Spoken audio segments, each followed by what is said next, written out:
यही रात अंतिम, यही रात भारी। बस एक रात की अब कहानी है सारी, यही रात अंतिम, यही रात भारी।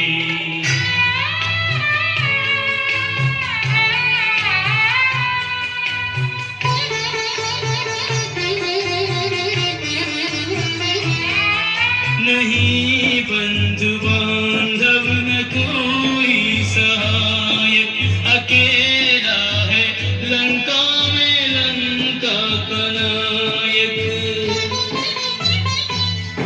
सभी रत्न बहुमूल्य रण में गंवाए, लगे घाव ऐसे कि भर भी न पाए।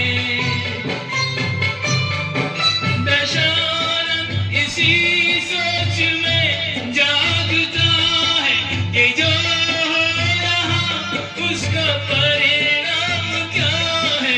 ये बाजी अभी तक न जीती न हारी, यही रात अंतिम, यही रात भारी। यही रात अंतिम, यही रात भारी।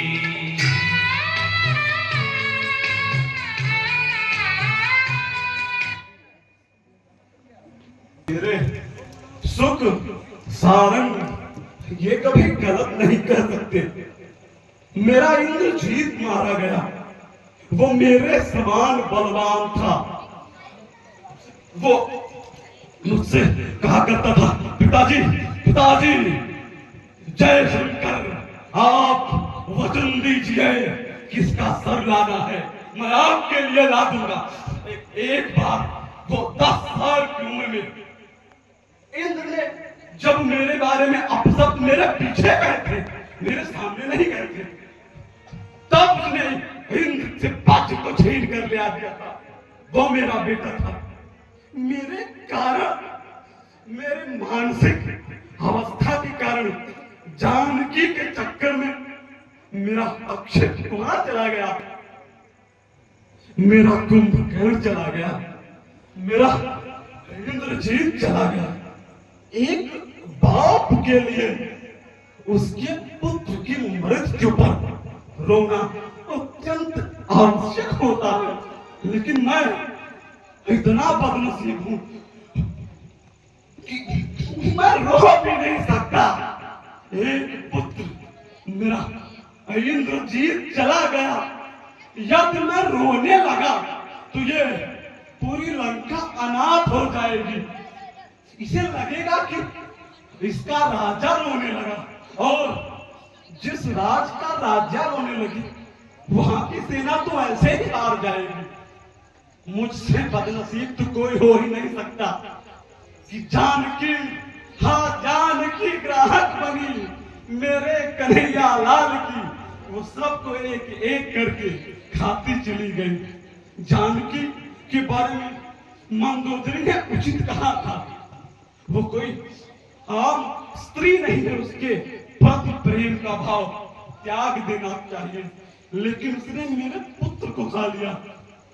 अब मैं क्या कर सकता हूं? यदि अब रावण अपनी जान बचाने के लिए जानकी को वापस कर दे तो मेरी इज्जत देवता तो क्या मेरी आत्मा भी नहीं करेगी।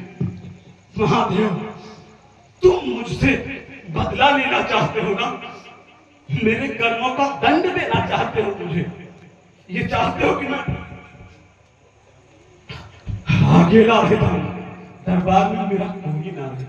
परंतु महादेव, ये शक्तियां मैंने कोई दान में प्राप्त नहीं की, मैंने अपूर्व मेहनत की है। अतएव कर्म के विधान के अनुसार तुम मुझे देने पर मजबूर थे, लेकिन यह सिर्फ तुम्हारी चाल है कि कोई भी व्यक्ति जब अनंत शक्तियों को पा जाता है तो तुम्हारी शक्तियों के कारण वो मद में पागल हो जाता है। मैं भी पागल हो गया। तुम्हारी शक्तियां तो इंद्र आदि देवता नहीं संभाल सकते। मेरी भी वही अवस्था है। शक्तियां पाई, अधर्म किया, गलत कार्य किए, जिसका खामियाजा मैं भुगत रहा हूं।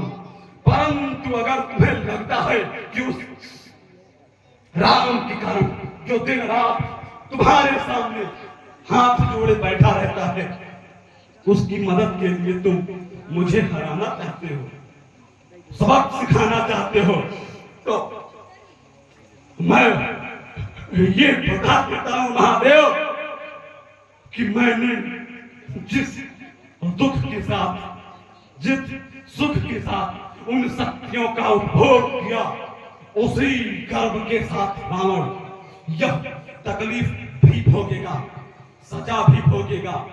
परंतु रावण झुकेगा नहीं। रावण कट सकता है, रावण मर सकता है, लेकिन रावण झुक नहीं सकता। अब यदि मैं इस युद्ध को बंद कर देता हूं तो मैं स्वयं को, अपने आप को कभी माफ नहीं कर पाऊंगा। अब तो मेरे लिए केवल एक रास्ता है, मैं मृत्यु को प्राप्त हो जाऊं, बस। अब भाई विभीषण, तुम तो हो नहीं, लेकिन मेरी एक बात सुन लेना। हमारे कुल में तुम्हारे अलावा कोई जिंदा नहीं रहेगा भाई। अतएव मरने के बाद हम सभी का अच्छे से तर्पण कर देना भाई, क्योंकि कहा जाता है कि मृत्यु के बाद यदि कोई प्रेत योनि में लगातार घूमता रहे तो उसे जल्द ही नसीब नहीं होता भाई। बस हमारी लंका में तुम ही अकेले बचे रह जाओगे, बस भाई। इतनी कृपा करना कि हम सबका तर्पण कर देना, श्राद्ध कर देना। हम मृत्यु के बाद भटकना नहीं चाहते। इंद्रजीत, यदि तुम मिल जाओ तो मैं युद्ध छोड़ सकता हूँ, लेकिन अब तुम मिलोगे नहीं। अब एक बाप के पास मरने के अतिरिक्त कोई रास्ता नहीं बचा। यदि राम नर है तो वो आज मेरे हाथों मारा जाएगा, परंतु यदि राम भगवान का अवतार है, यदि मंदोदरी, कुंभकर्ण, इंद्रजीत की बातें सत्य हुई तो महादेव की सौगंध, रावण को मारने में जितनी राम की ख्याति होगी, रावण के मरने पे रावण की भी उतनी ही ख्याति होगी। राम हमेशा रावण के बिना अधूरा रहेगा। राम का नाम कभी रावण के बिना लिया नहीं जाएगा, और रावण मरकर भी अमर हो जाएगा, मरकर भी अमर हो जाएगा, अमर हो जाएगा। अब मैं अंतिम बार हंसने का सोच रहा हूँ, क्योंकि अब शायद जीवन ही ना रहे। जानकी तुम सबको खा गई।